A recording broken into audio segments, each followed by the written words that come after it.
Kami bisa dipercaya dan tidak akan berkhianat. Dan ini ciri wanita mukminah. Walaupun suaminya pergi, nggak akan berkhianat, gitu kan? Harus dijaga sama dia.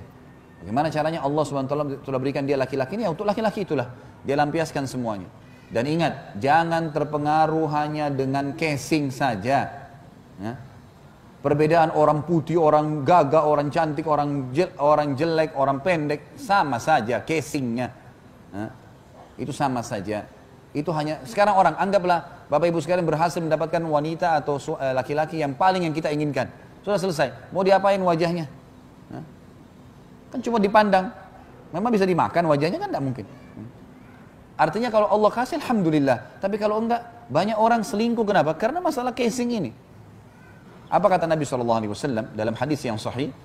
Kalau seseorang di antara kalian terganggu syahwatnya di luar rumahnya, maka segeralah kembali ke pasangannya, laki-laki atau perempuan, suami atau istri, kembali ke pasangannya karena dia memiliki apa yang dimiliki oleh orang itu. Ujung-ujungnya kemaluannya sama.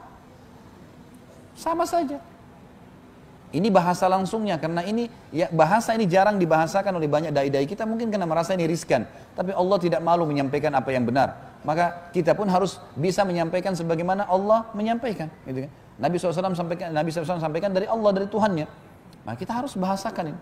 Bahwasanya banyak perselingkuhan, perzinahan terjadi hanya karena masalah casing saja. Ini salah, gitu kan? Jangan sampai salah dalam memahami hal seperti ini. Juga bapak-bapak hati-hati, wahai muslim, laki-laki muslim, ingat termasuk dosa besar mengganggu istrinya orang lain. Dosa besar. Ibu-ibu nggak boleh berkhianat, dan bagi laki-laki tidak boleh ganggu istrinya orang lain. Sudah dinikahi oleh laki-laki lain, habis ceritanya, nggak ada peluang lagi.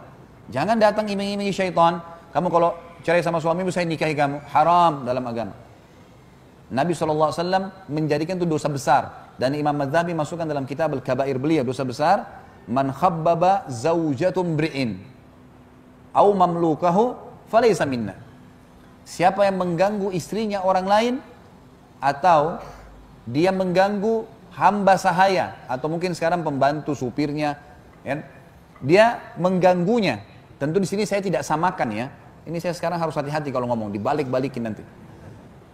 Kalau yang dimaksud dengan hamba sahaya adalah hamba sahaya, beda hukumnya. Cuman sebagian ulama mengatakan masuk dalam larangan ini juga pembantu dan supir. Orang jadi pegawai di kantor, di toko, nggak boleh digodain, nggak boleh dibilang misalnya kepada seorang istri temannya, kamu kalau suami kamu tidak baik, maka biar cerai aja nanti saya nikahin kamu. Haram dalam agama. Tidak boleh juga orang datang ke sahayanya orang lain, udah kamu akan saya bebasin supaya kamu pindah sama saya. Atau pegawainya, dia datang kepada pegawai, tentu berbeda hukum hamba sahaya dengan pegawai. Sekali lagi, saya tidak samakan hamba sahaya dengan pembantu, beda jauh antara langit dan bumi. Sahaya beda.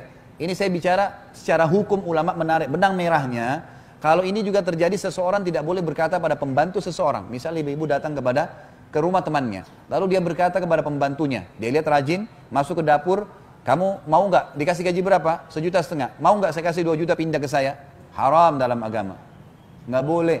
Ngerusak hubungan seseorang dengan orang yang sudah ada akad dengannya. Pegawainya, supirnya, pembantunya. Haram dalam agama. Kata Nabi SAW, bukan dari golongan kami. Makanya Bapak Ibu sekalian, ini bahasa saya jelas. Kata kunci supaya tidak terjadi perselingkuhan dan salah, jangan konsultasi masalah agama kecuali pada ahlinya. Para ulama. Bukan teman, apalagi temannya suami. Hah? Ada ibu-ibu bicara sama teman suaminya. Saya begini, saya begitu, akhirnya teman suaminya tahu semua permasalahannya. Lalu teman suaminya bilang, sudah kalau gitu kamu cerai nanti nikah sama saya. Itu masih mending kalau nikah. Permasalahannya terjadi perselingkuhan, zina.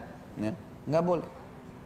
Curhat itu menyampaikan permasalahan. Curhat pun Bapak Ibu sekalian mengenai hukum halal haramnya Allah. Bukan semuanya, nggak bisa tidur ngelapor. Apa hubungannya tidak bisa tidur melaporin? Haram dalam agama. Tidak bisa tidur ya cari kegiatan.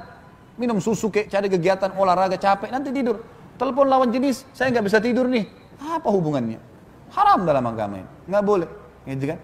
Suami lagi safar, telepon orang lain. Ngobrol, supaya ada temani ajak ngobrol. Kenapa? Suami saya nggak telepon. Lo sabar. Sabar. Suami nggak teleponnya sudah. Gitu kan? Sabar, ibadah, baca Quran. Bukan malah telepon laki-laki lain. Haram dalam agama. Ya, nggak bisa. Ada masalah apa, lampiaskan kepada pasangan. Kalau enggak, sabar, berdoa kepada Allah. Minta supaya Allah cari kesibukan yang lain. Karena hubungan kita sebenarnya dengan manusia-manusia ini Allah lah yang menghubungkannya. Allah yang membuat ibu-ibu harus patuh sama suaminya, Allah yang membuat suami harus melindungi istrinya, Allah yang membuat anak-anak bakti sama orang tuanya dan seterusnya. Ya. Jadi ini harus difahamin baik-baik.